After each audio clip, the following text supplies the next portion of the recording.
भारत संविधान से चलता है और संविधान दो शब्दों से मिलकर बना है, संविधान, यानी ऐसा विधान जो सबके लिए समान हो, उसको कहते हैं संविधान। हम आजादी की 75वीं वर्षगांठ मना रहे हैं, लेकिन सच्चाई यह है कि भारत में संविधान नहीं, बहुविधान है।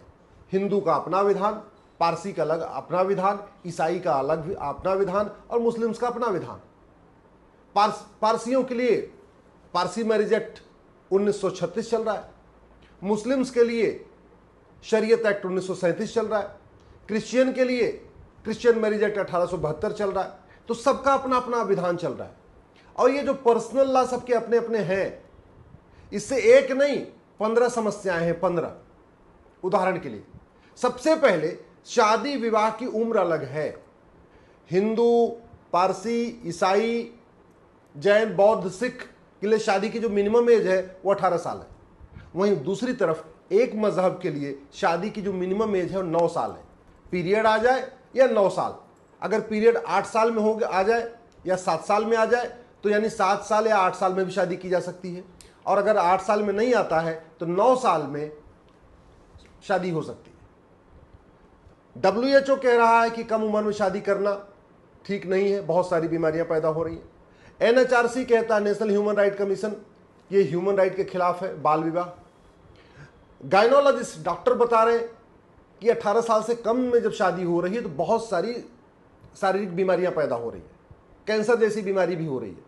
इसके बावजूद एक मजहब में आज भी शादी की उम्र 9 साल है, और जब कहते हैं कि सबके लिए यूनिफॉर्म सिविल कोड आए तो विरोध करते हैं। ऐसे ही दूसरा, ग्राउंड्स ऑफ डिवोर्स।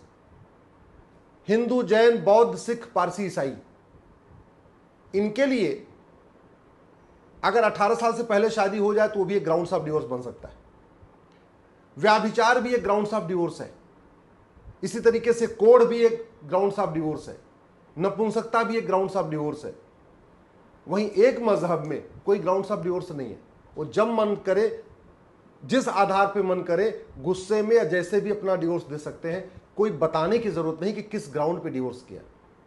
ऐसे ही procedure of divorce, Hindu, Jain, बौद्ध, सिख, पारसी, ईसाई के लिए अगर डिवोर्स लेना है तो बाकायदा फैमिली कोर्ट जाना पड़ेगा, कारण बताना पड़ेगा, और कारण बताएंगे, उसके बाद जज साहब समझाएंगे दोनों पक्षों को। अगर दोनों पक्ष नहीं मानेंगे तो डिवोर्स हो जाएगा। इसमें भी अंतर है कि हिंदू के लिए कूलिंग पीरियड 6 महीने है, यानी अगर पति पत्नी दोनों तैयार है कि नहीं हमको डिवोर्स लेना, हम नहीं मानेंगे, हमें अलग रहना है, तो जज साहब कहेंगे काम करो, 6 महीने ठंडे दिमाग से सोचो, इसको कहते हैं कूलिंग पीरियड। वहीं क्रिश्चियन के लिए कूलिंग पीरियड 2 साल है।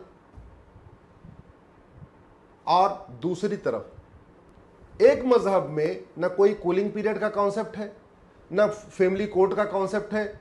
अभी भी 3 तलाक खत्म होने के बावजूद भी 4 तरीके के तलाक चल रहे हैं। तलाके हसन, तलाके एहसन, तलाके बाइन, तलाके किनाया।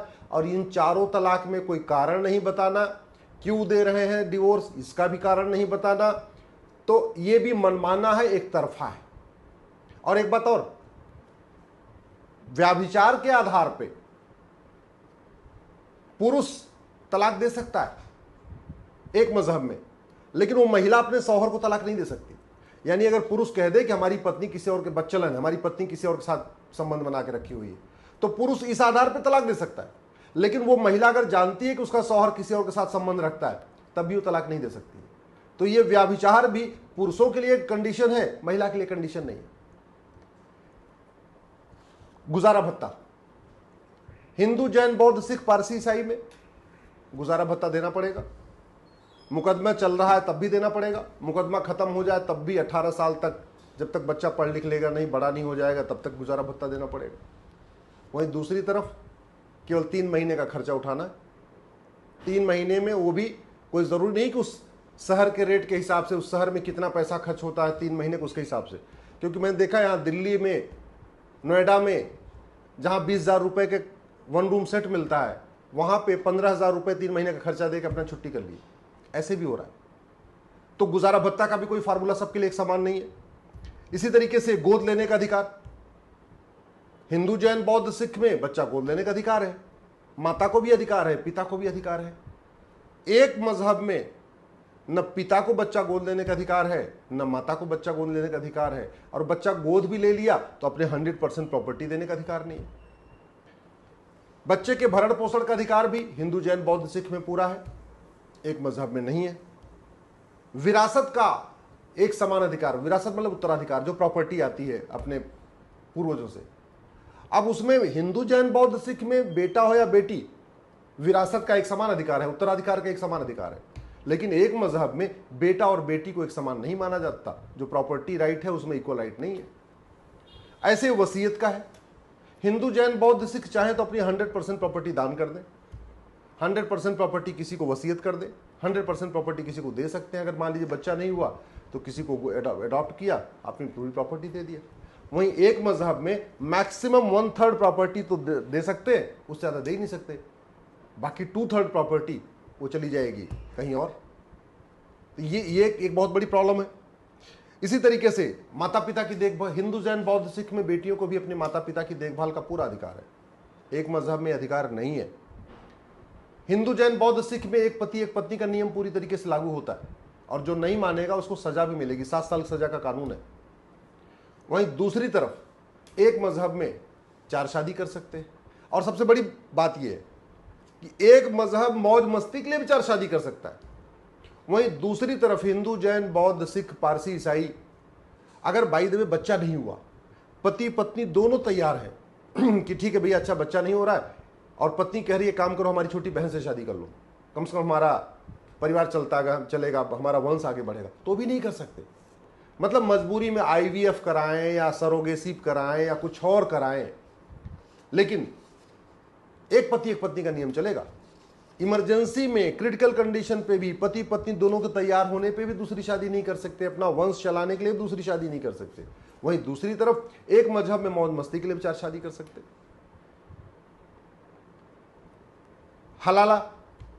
हलाला जैसी कुरीति को अगर हिंदू जैन बौद्ध सिख में किया जाए तो वो बलात्कार माना जाएगा कानून की नजरों में।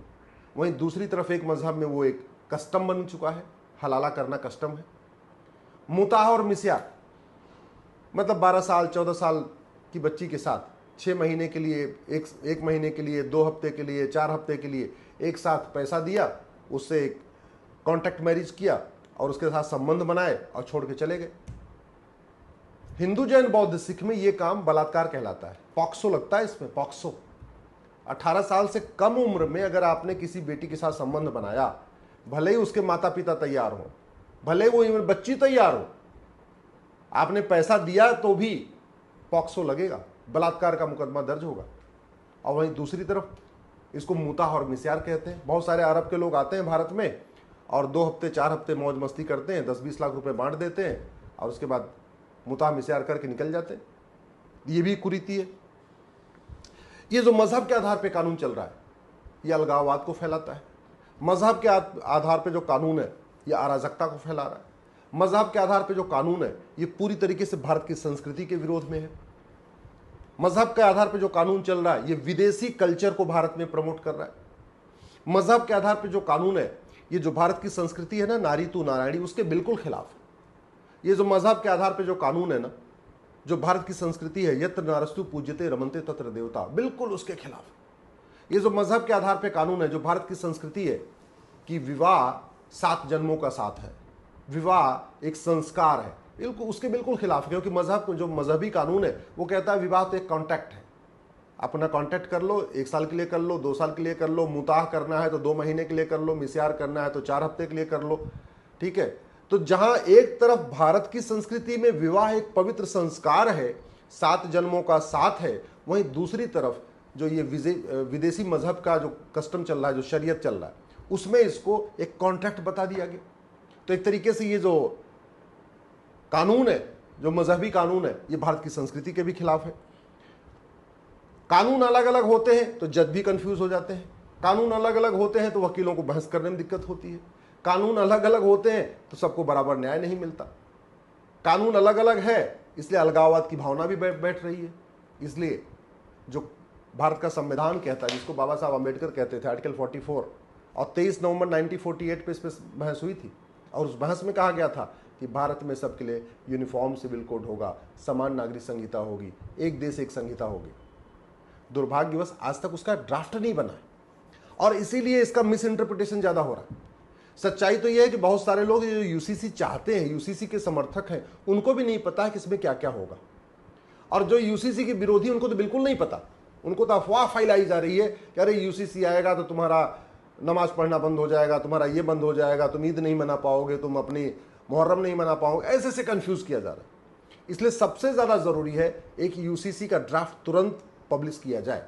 जब तक यूसीसी का ड्राफ्ट नहीं आएगा तब तक हवा में बहस होगी, हवा में बहस होगी तो कन्फ्यूज़न ज़्यादा होगा, अराजकता ज़्यादा होगी, उन्माद ज़्यादा होगा।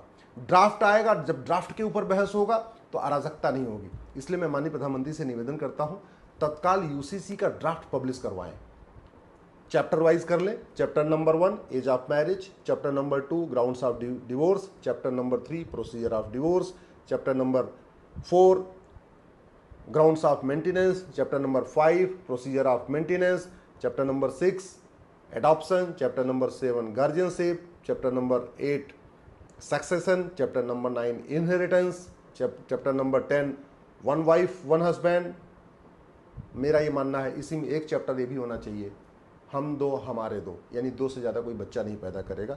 अलग से जनसंख्या नियंत्रण कानून की ज़रूरत ही नहीं है, इसी में हम दो हमारे दो कर दिया जाए तो यूनिफॉर्म सिविल कोड कंप्रहेंसिव भी हो जाएगा, भारत की 50% समस्याओं का भी समाधान हो जाएगा, जनसंख्या नियंत्रण भी होगा, एक भारत श्रेष्ठ भारत भी बनेगा, एक देश एक विधान लागू होगा, तो ये अराजकता, अलगाववाद, मजहबी उन्माद भी कम होगा।